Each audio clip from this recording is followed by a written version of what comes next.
Hey, what's up there, YouTubers? It's me again, Brian, aka Gamer55551, and I am back with a video review. And for this one, I'm going to be taking a look at the Bethesda slash Microsoft exclusive Starfield for the Xbox Series X and S. This is being played on the Xbox Series S. The game's also available on PC via Steam, and it's also available on Game Pass, whether you have it for, the Xbox Series X and S or PC. It's going to be available on Game Pass there. And if you're interested in any gameplay footage, I'll have a link down in the description down below, or you could click on the card that will appear up on this video. And for parents out there, it is worth pointing out that Starfield is rated M for mature audiences only, ages 17 and up by the ESRB rating system though. Around, I think it was like 2018 or something, Bethesda made an announcement that they were working on basically a brand new IP and everything like that. And at the time, not everyone knew exactly what this IP was and everything, but we did eventually get like a small little snippet of it, and it apparently was basically under the name of Starfield. It was basically this new IP that Bethesda hasn't really done in a long time and all, and it certainly kind of caught my interest in a way to see how this was going to play out in terms of what this title was going to be and everything. Of course, Bethesda has went some ups and downs and everything like that though. The launch of Fallout 76 did not go as well as they had hoped for though, although today the game is better and everything like that. Two, Bethesda actually being bought up by Microsoft and so forth in 2020 though, and it kind of raised the question of what was going to happen to something like with Starfield, when we later learned that Starfield was going to be exclusive to the Xbox and PC systems, to be exact though.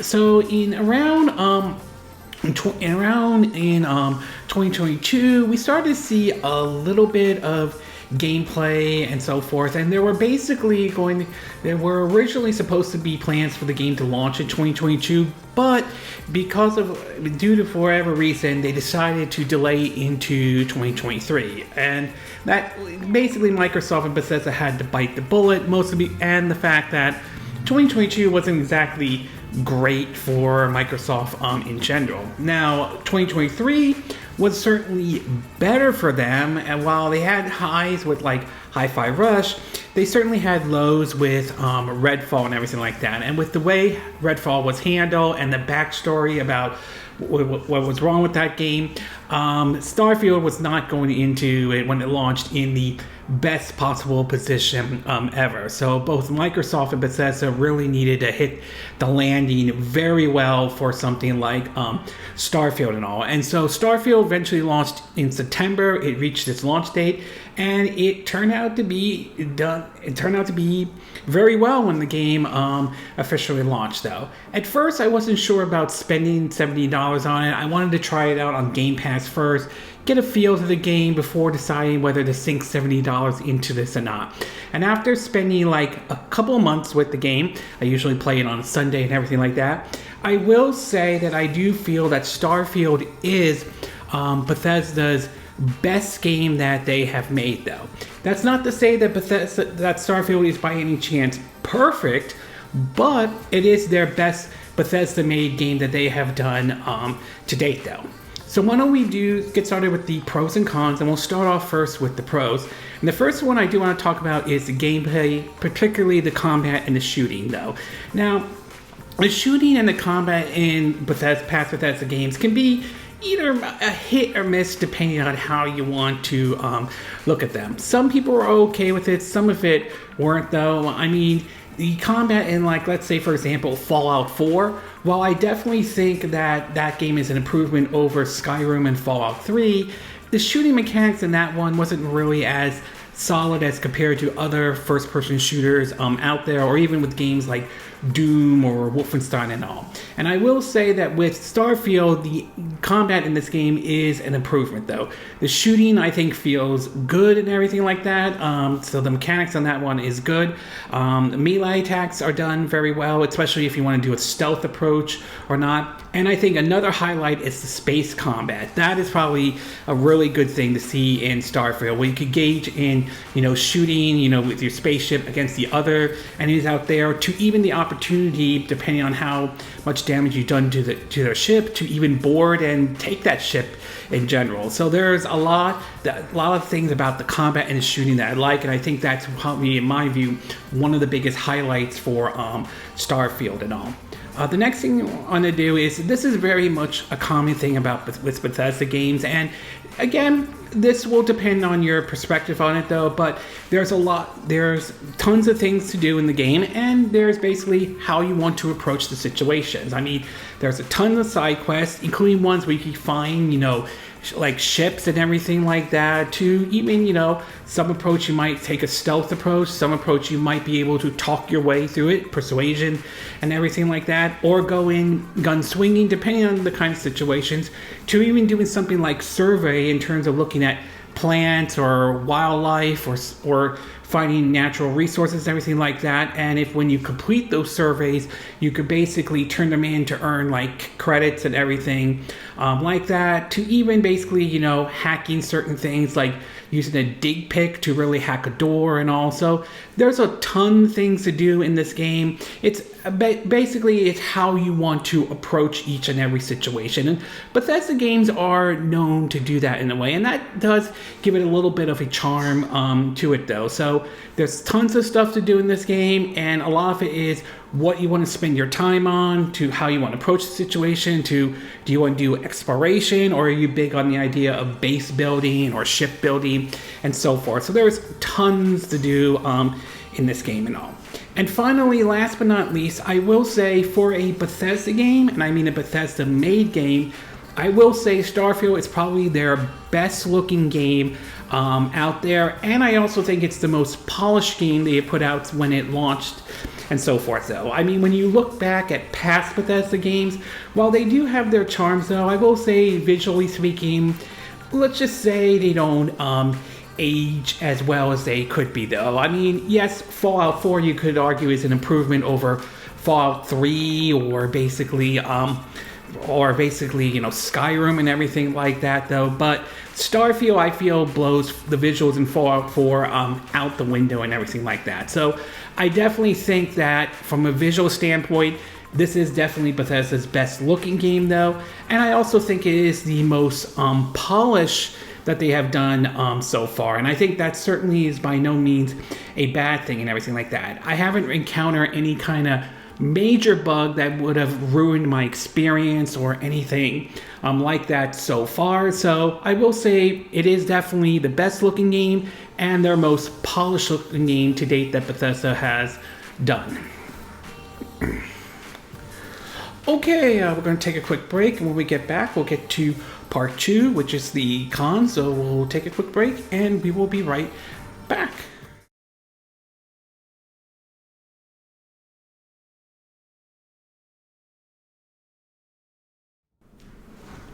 Okay, and we are back with part 2 of my video review of Starfield for the Xbox Series X and S, being played on Series S. And as I mentioned, the game is available on PC via Steam, and if you have Game Pass, whether it's on Xbox or PC, it's available there as well. So now that I gave you the pros, why don't we get started with the cons? And there are three cons I could think of, just like how I had 3 pros for Starfield.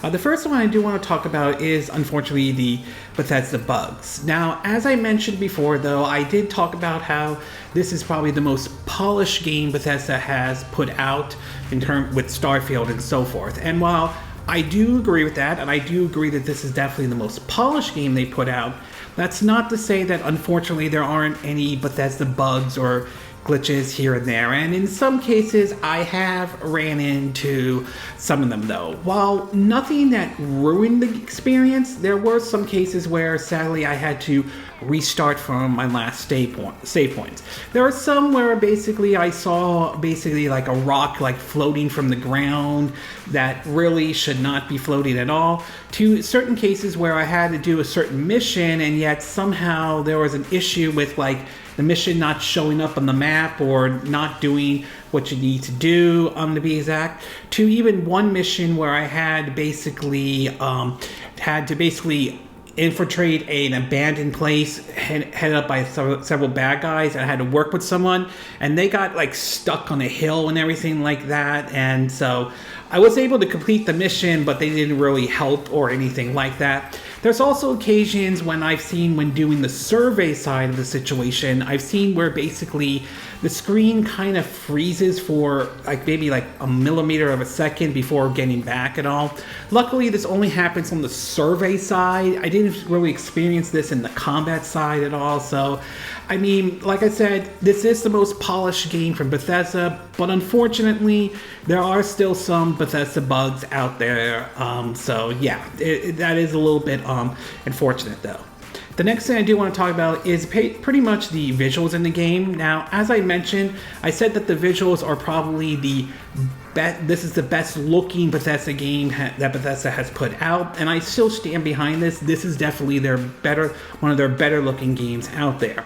However, while that is true, I do want to state the fact that there are definitely better games out there that would blow Bethesda's Starfield out of the water. Hell, even I think The Outer Worlds looks better than, say, Starfield does, with its, its unique, like take of what the people in the 1950s thought the future was going to be like and everything like that, to even smaller games like Hi-Fi Rush, I think looks way better than, say, Starfield does. It's kind of a similar view to a certain degree that I have for the game Fire Emblem Engage on the Nintendo Switch. Yes, I do think that is the best looking Fire Emblem game out there. I don't disagree with that, but I will admit that there are definitely other games, particularly other Switch games out there, that I think look better than what Fire Emblem Engage looked. And that's kind of how I view Starfield though. Yes, it is Bethesda's best looking game that they put out, but there are definitely other games out there that would blow Starfield's visuals out of the water and everything like that. That said, there are still some neat moments, like seeing some of the space alien creatures and so forth here and there. So there are certain neat moments and some parts where it's like, yeah, I mean, this looks nice and everything, but in all honesty, I will admit there are definitely better looking games than Starfield though. But on the other hand, I could say the same thing with the Batman Arkham series, and while they may not be the best visual powerhouse, the gameplay and the story more than makes up for it though. And last but not least, in terms of the gameplay and everything like that, the game was pretty much advertised as it's pretty much Skyrim in space or Fallout in space, and that's pretty much how I would describe Starfield and everything. It's pretty much Skyrim in space and all. Now, this could be a good or a bad thing depending on your perspective, though. I mean, I understand Bethesda RPGs are not going to be for everyone out there, though. Some folks like these type of games, others don't. I think these type of games can be enjoyable depending on how much of a pace you want to go into these games and how much you want to dig in or how you want to approach situations. But I understand the appeal may not be for everyone out there. And for those who are hoping to see the game shake up the formula that Bethesda is known for, you're probably going to be somewhat disappointed with this game. Yes, there are some areas I think the game does improve upon, like scaling certain areas thanks to like the jetpack, make it a bit easier though. The space combat is fun and everything like that, but nothing earth-shattering to be exact though. So yes, the game is Skyrim in space. For some, for some, they're going to like that. For some, they're going to hate that. A lot of it is going to be your mileage will vary based on your view of Bethesda RPGs in general. Overall, I would say I am still enjoying Starfield. I still think it is a good game, but being that it is a Bethesda RPG, it's going to come down to your tastes and preferences, and some folks are going to like this type of game, some folks are not. Excuse me. At its best though, I think the combat and the shooting has improved from past Bethesda games though. I also like the space combat as well. That definitely is, I think, the game's strong point. Again, it follows the Bethesda formula with a lot of things to do out there, and a lot of it depends on how you want to spend your time and how you want to approach the situation in their game. And of course, as I said, I do feel that this is definitely Bethesda's best looking game and their most polished though. But at its worst though, there are unfortunately Bethesda bugs here and there that I have ran into. While not ruining my experience, they were pretty noticeable, to be exact. And as I said, this may be Bethesda's best looking game, but there are definitely better looking games out there. And being this is a Bethesda RPG, or as I like to call it, it's pretty much Skyrim or Fallout in space. And again, a lot of this is going to come down to your preferences and taste. Some folks are going to like what they see, some may not. And if you're hoping for this to shake up the Bethesda formula or anything like that, you might be a little bit disappointed because it doesn't really do that. It does improve some areas, but I don't see it as like shaking the formula up entirely.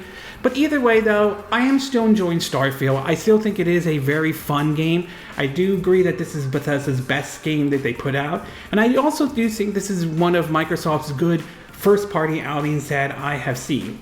Again, it is a Bethesda RPG, I get that. Those type of games may or may not appeal to a lot of people. A lot of it comes down to your preference and taste, but I still am enjoying Starfield months later though, and I'm still playing it, still doing a lot of stuff here and there, and it is still pretty much a fun game. If you're not 100% sold on Starfield, or if you're not sure yet, consider trying it out on Game Pass and see if it's something that clicks with you or not, or whether you think it's worth the $70 price tag or not. I mean, again, it comes down to, like I said, it's going to come down to your preference and taste and how you view Bethesda RPGs in general. But I will say, I am enjoying this game. I enjoyed it when it first came out in September, and I'm still enjoying it now and all. Okay, this concludes my video review of Starfield for the Xbox Series X and S. And again, these are my opinion. What are yours? What are your thoughts of Starfield in general? Have you tried the game out yet? Have you tried it out on Game Pass? Do you think it was worth the long wait for this new IP from Bethesda and all? Did you enjoy the game, or did you not enjoy the game at all? Do you agree with what I said in this video? Do you disagree? Do you have a difference of opinion? As always, sound off on the comment section below. Let me know what you think. And if you do like this video, I hope you hit the like button. I would appreciate it. And I hope you do subscribe to my YouTube channel. If you do, make sure you hit the bell icon for notifications of any new videos I put up. Also, feel free to share this video if you want to, and feel free to donate to my channel if you like. You could do it through PayPal me or Patreon or Steam Labs. Links will be in the description of this video, assuming you're watching this on YouTube. And I will see you again next time when I do another video. Hopefully that'll be soon. Until then, from Southern California, I wish you all a good day then. Bye!